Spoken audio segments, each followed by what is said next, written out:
மத்தேயு 5வது அதிகாரம் 7வது வசனம் சொல்லுது, இரக்கம் உள்ளவர்கள் பாக்கியவான்கள், அவர்கள் இரக்கம் பெறுவார்கள் அப்படின்ட்டு. சோ இன்னைக்கு வந்து நம்ம எல்லாருடைய வாழ்க்கையிலும் இரக்கம் அப்படின்றது ரொம்ப முக்கியமான ஒரு விஷயம். இரக்கம் அப்படின்னா என்னது அப்படின்னா, இன்னொருத்தங்க மேல நீங்க காட்டக்கூடிய ஒரு தயவு தான் இரக்கம். அப்படின்னா இன்னைக்கு நிறைய பேர் இல்லாதவர்கள் இருக்கிறாங்க, தேவையோடு இருக்கவங்க இருக்காங்க. இவங்க எல்லாரையும் பார்த்து நம்ம இறக்கப்படக்கூடியவர்களா இருக்கணும், அவங்க மேல ஒரு கரிசனை உள்ளவர்களா இருக்கணும். இன்னைக்கு சாப்பாடு இல்லாதவங்களை பார்த்தாக்க இன்னைக்கு நிறைய பேர் திட்டிட்டு போறாங்க, இவங்களுக்கு எல்லாம் வந்து உழைச்சு சம்பாதிக்க முடியாதா, உங்களுக்கு எல்லாம் ஒரு வேலையே இல்லையா, எத்தனை பேருக்கிட்ட தான் வாங்குவீங்க அப்படின்னு நிறைய வார்த்தைகளை சொல்லிட்டு போறாங்க. ஆனால் அப்படிப்பட்டவர்களுக்கு 10 ரூபாய் கொடுக்கறதுனால நம்மளுக்கு என்ன குறைஞ்சிட போகுது? கொஞ்சம் யோசிச்சு பாருங்களேன். சோ எனக்கு வந்து இரக்கம் உள்ளவர்களை ஆண்டவர் தேடுகிறார், இரக்கம் உள்ளவர்களாய் நம்ம இருக்கணும் அப்படின்னு ஆண்டவர் எதிர்பார்க்கிறாரு. இந்த இரக்கம் உள்ளவர்களை தான் இன்னைக்கு ஆண்டவர் விரும்புறாரு. இன்னொரு அந்த வசனம் ரொம்ப அழகா முடியுது, இரக்கம் உள்ளவர்கள் பாக்கியவான்கள், அவர்கள் இரக்கம் பெறுவார்கள்.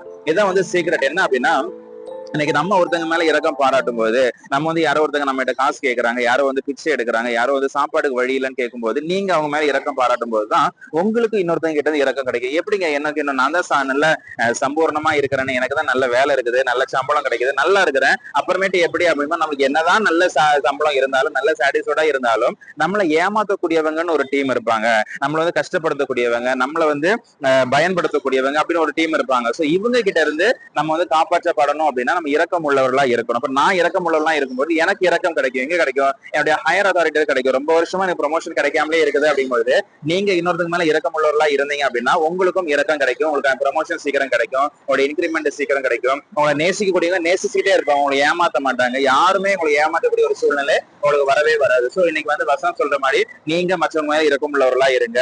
மற்றவங்க யாராவது வந்து உங்களுக்கு சாப்பாட்டுக்கு இல்லைன்னு கேட்கும்போது அவங்களுக்கு கொடுங்க, யாராவது வந்து முடியாம இருக்கும்போது அவங்களுக்கு உதவி செய்யுங்க. எத்தனையோ பேர் இன்னைக்கு வந்து விதவைகள் இருக்கிறாங்க, அனாதை பிள்ளைகள் இருக்கிறாங்க, அவங்களதான் தேடி தேடி போய் நீங்க உதவி செய்யும் பொழுது ஆண்டவர் உங்க மேலும் இரக்கமா இருப்பார். உங்களுக்கு கிடைக்க வேண்டிய எல்லா சலுகைகளும், உங்களுக்கு கிடைக்க வேண்டிய போனஸா இருக்கட்டும், உங்களுக்கு கிடைக்க வேண்டிய எந்த இன்கிரிமெண்டா இருக்கட்டும், உங்களுக்கு கிடைக்கிற என்னென்ன காரியங்கள் கிடைக்கணும்னு இருக்குதோ இது எல்லாத்தையும் உங்களுக்கும் ஆண்டவர் இரக்கமாய் தருவார். அதனால நீங்களும் இரக்கம் உள்ளவர்களா இருந்து இரக்கத்தை பெற்றுக் கொள்ளுங்கள். கர்த்தர் தாமே உங்களை அதிகமாய் ஆசீர்வதிப்பாராக.